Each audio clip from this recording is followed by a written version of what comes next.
Mas porquê, conde, porquê? Exclamou ela derrompante e sem querer aproximando-se dele. Porquê? Diga-me, tem que me dizer. Ele calava-se. Eu não conheço o seu porquê, conde, continuou a princesa, mas é penoso para mim, confesso-lhe.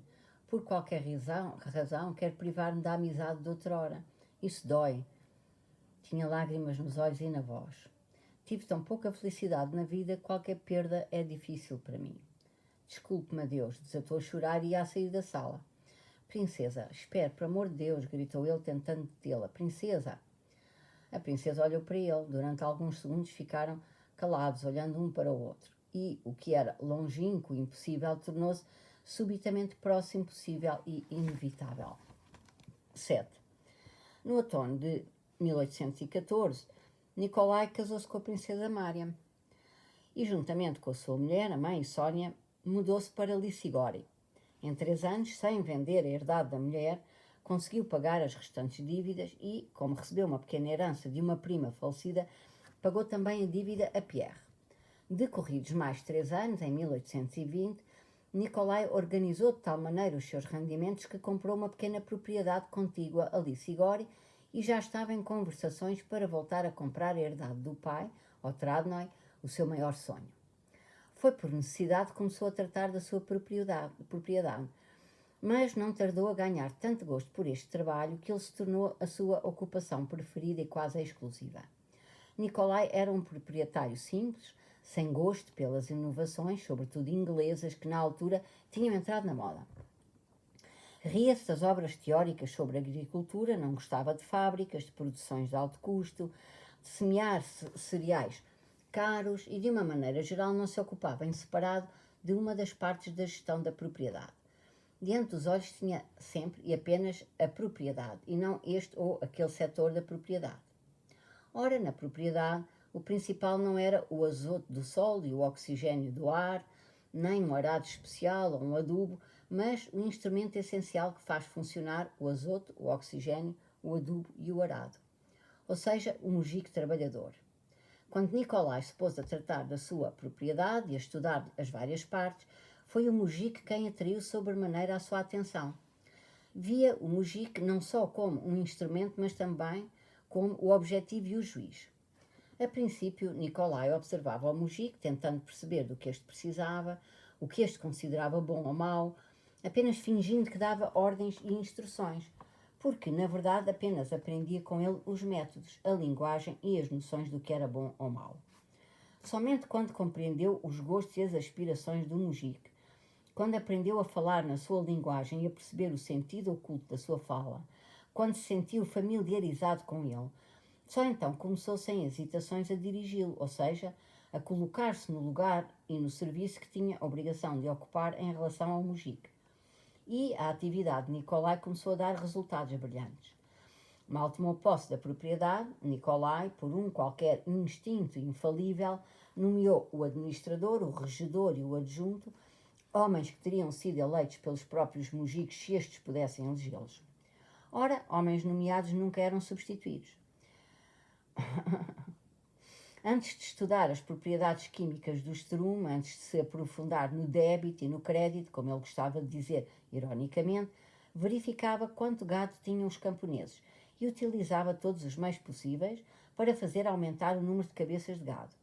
Insistia em que as famílias camponesas deveriam ser o mais numerosas possível, impedindo a fragmentação em pequenas famílias.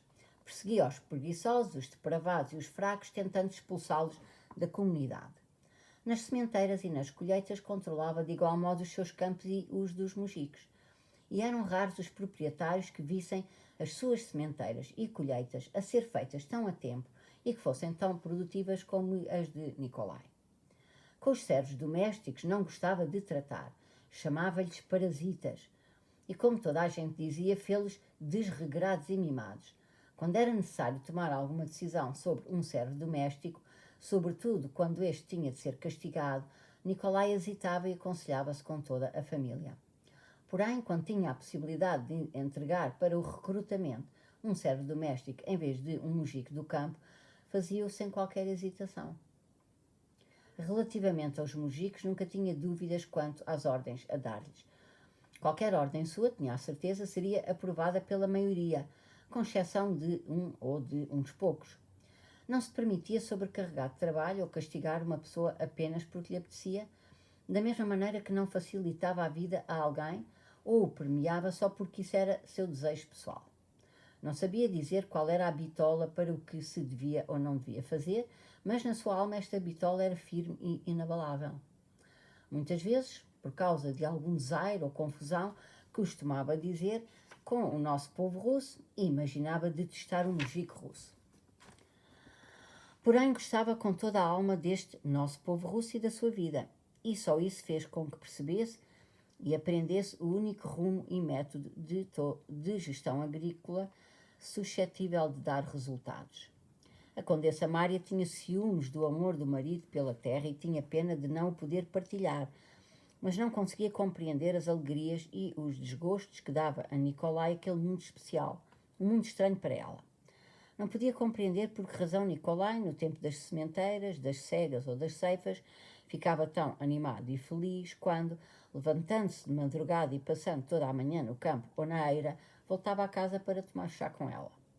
Não podia compreender a admiração com que ele falava, entusiasmado, do rico e esperto mujique Matvei Ermishin, que passara a noite com toda a família a transportar os feixes de grão e, quando ninguém ainda acabara a colheita, já ele tinha tudo arrumado na eira.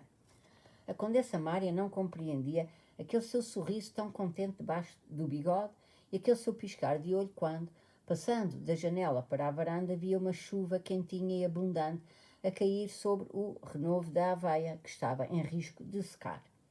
Ou, em plenas ceifas, quando uma nuvem ameaçadora era levada para longe pelo vento, por que motivo ele, vermelho, bronzeado, suado, com o cabelo a cheirar a absinto e a menta, esfregava as mãos de contente e dizia: bom, mais um dia e temos tudo na eira, o meu e o dos mujicos. A Condessa Mária compreendia ainda menos porque era ele que, com o seu coração bondoso, com a sua permanente prontidão em se adiantar, no cumprimento dos desejos dela, caía quase em desespero quando ela lhe transmitia pedidos dos camponeses, homens e mulheres, para serem isentados dos trabalhos. Por que razão ele, o bondoso Nicolas, recusava sempre tais pedidos, pedindo à mulher que não se metesse em assuntos de que não percebia nada. A Condessa Mária sentia que o marido tinha o seu mundo especial, com umas leis que ela não entendia, um mundo porque ele estava apaixonado. Quando, por vezes, tentando compreendê-lo, ela lhe falava dos seus méritos, que consistiriam em apenas fazer o bem dos súbditos, Nicolai zangava-se e respondia: nada disso, nem me passou pela cabeça fazer nada pelo bem deles. Tudo isso é poesia, fábulas femininas, tudo isso de fazer o bem ao próximo. Eu só quero que os nossos filhos não fiquem na miséria.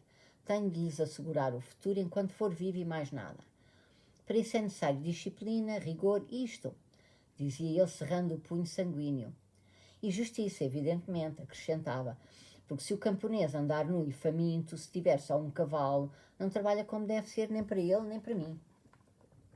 Talvez porque Nicolai não se permitia pensar que fazia tudo, que fazia qualquer coisa pelos outros em nome da virtude, tudo o que fazia dava fruto. A sua fortuna crescia a olhos vistos, os mujicos de propriedades vizinhas iam pedir-lhe que os comprasse, e muito tempo depois da sua morte, ainda persistia no povo a memória religiosa da sua governação. Esse é que era um patrão. Primeiro para ele estava o mujico e depois é que estava ele. Mas também uma mão de ferro, um patrão a sério. Palavras para quê? 8.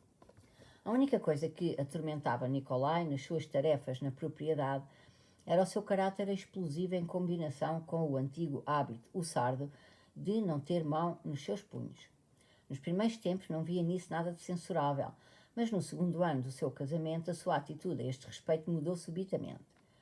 Uma vez, no verão, foi chamado a Bogucharov, o regedor que substituíra o falecido Drone, e que era acusado de vários aldrabices e negligências. Nicolai saiu da porta ao encontro dele e às primeiras respostas do regedor logo se ouviram gritos e pancadas. Voltando a casa para o pequeno almoço, Nicolai aproximou-se da mulher, sentada muito cabisbaixa e com o bordado nas mãos, e pôs-se a contar-lhe, como de costume, tudo o que o preocupava nessa manhã, inclusive o caso do regedor de Bogucharov. Condessa Mária, corando, empalidecendo, apertando os lábios, continuava cabisbaixo e não respondia ao que lhe dizia o marido. O canalha descarado, dizia Nicolai, exaltado só de se lembrar dele. Se ao menos me tivesse dito que estava bêbado e que não viu. Mas o que tens, Marie? Perguntou de repente. A condessa levantou a cabeça, mas voltou a encolher-se e a cerrar os lábios. O que é? O que tens, minha amiga? A desengraçada condessa Mária ficava sempre mais bela quando chorava. Nunca chorava de dor ou desgosto, mas sempre de tristeza e piedade. E quando chorava, os seus olhos luminosos adquiriam um prodigioso encanto. Mal Nicolai lhe pegou na mão, não teve mais forças para se conter e chorou. Nicolai, eu vi como ele é culpado. Mas tu, porquê é que tu, Nicolas? E tapou a cara com as mãos. Nicolai calou-se, ficou rubro e, afastando-se dela, começou a andar em silêncio pela sala. Compreendeu por que razão ela chorava. Mas assim de imediato não conseguia aquecer-lhe de que era mau aquilo a que estava habituado desde a infância e que considerava perfeitamente normal. Isto serão delicadezas, birra de mulher? Ou será que ela tem razão? Perguntava a si mesmo. Sem ter resolvido a questão, voltou a olhar para o rosto sofredor e amoroso da mulher e de repente percebeu que ela tinha razão, sim, e que ele, desde havia muito, era culpado. Marie disse baixinho, aproximando-se dela. Isto nunca mais se vai repetir, dou-te a minha palavra de honra. Nunca mais, repetiu, em voz trêmula, como um garoto que pede desculpa. As lágrimas correram ainda mais abundantes pela cara da condessa. Pegou na mão do marido e beijou-a. Nicolas, quando é que partiste o camafeu? Disse ela, para mudar de conversa, olhando para o anel dele com a cabeça de louconte. Hoje, na mesma altura. Ah, Marie, não me voltes a lembrar. Nicolai voltou a corar. Dou-te a minha palavra de honra que isto não volta a acontecer e que isto me fique de recordação para sempre, disse, apontando para o anel partido. Desde então, logo que, durante as conversas com regedores e encarregados, o sangue lhe subia à cara e começava a cerrar os punhos, Nicolai punha-se a rodar o anel partido no dedo e baixava os olhos diante do homem que o irritava. No entanto, 2 vezes por ano ainda lhe acontecia perder a cabeça. Então ia ter com a mulher, confessava o que tinha feito, voltava a prometer que tinha sido a última vez que isso acontecera. Marie, desprezas, não é? Dizia ele, e com razão. Quando vis que não te contens, dá meia volta e desaparece, dizia tristemente a condessa Mária, tentando consolar o marido. Na sociedade da nobreza provinciana, Nicolai gozava de respeito, mas não de amor. Os interesses da nobreza não o atraíam. Era por isso que alguns o consideravam orgulhoso, outros estúpido. Passava todo o tempo estival, desde a sementeira da primavera à ceifa, atarefado com os trabalhos da sua propriedade. No outono, com o mesmo rigor prático com que tratava da herdade, dedicava-se à caça e, por 1 ou 2 meses, fazia caçadas com os seus monteiros. No inverno, visitava outras aldeias e lia. Lia sobretudo livros de história, que encomendava todos os anos segundo determinado montante em dinheiro. Estava a fazer, como ele dizia, uma biblioteca a sério e impusera a si mesmo a regra de ler todos os livros que comprava. Com um ar significativo, metia-se no seu gabinete a lê-los, primeiro como uma obrigação assumida, mas depois como um passatempo habitual que lhe dava uma espécie de prazer e a consciência de uma ocupação séria. À exceção das viagens de negócios, no inverno passava a maior parte do tempo em casa, adaptando-se à família e entrando nas minúcias das relações entre a mãe e os filhos. Com a mulher tinha um entendimento cada vez mais próximo, descobrindo nela todos os dias novos tesouros de alma. Sónia, desde o casamento de Nicolai, vivia em casa dele. Ainda antes do casamento, Nicolai, censurando a si mesmo e louvando Sónia, contou à noiva tudo o que se passara entre ele e Sónia. Pediu à princesa Mária que fosse meiga e bondosa para com a sua prima. A condessa Mária fazia como que fazia sua, em plena medida, a culpa do marido, sentindo-se também culpada para com Sónia. Pensava que a sua fortuna tivera influência na escolha de Nicolai. Era incapaz de repreender a Sónia, fosse que fosse. Está aqui um que a mais. Fosse que fosse. Queria amá-la. Mas só não gostava dela, como muitas vezes descobria na sua alma sentimentos maldosos contra ela que não conseguia ultrapassar. Um dia teve uma conversa com a sua amiga Natasha sobre Sónia e sobre a injustiça de que ela era vítima. Sabes disso, Natasha? Já leste muito os Evangelhos. Verás que há lá uma frase que se aplica precisamente a Sónia. Que frase? A qualquer que tiver será dado, mas ao que não tiver, até o que tem ser-lhe-á tirado. Lembras-te? Ela não tem. E porquê? Não sei. Talvez porque não tem egoísmo, não sei. Mas é verdade, ser-lhe-á tirado e foi tirar tudo. Às vezes tenho muita pena dela. De antes desejava muito que Nicolai casasse com ela, mas parece que sempre sentia que isso não iria acontecer. Ela é a flor estéril, sabes como é nos morangueiros? Às vezes tenho pena dela, mas outras vezes penso que ela não o sente como nós o sentiríamos.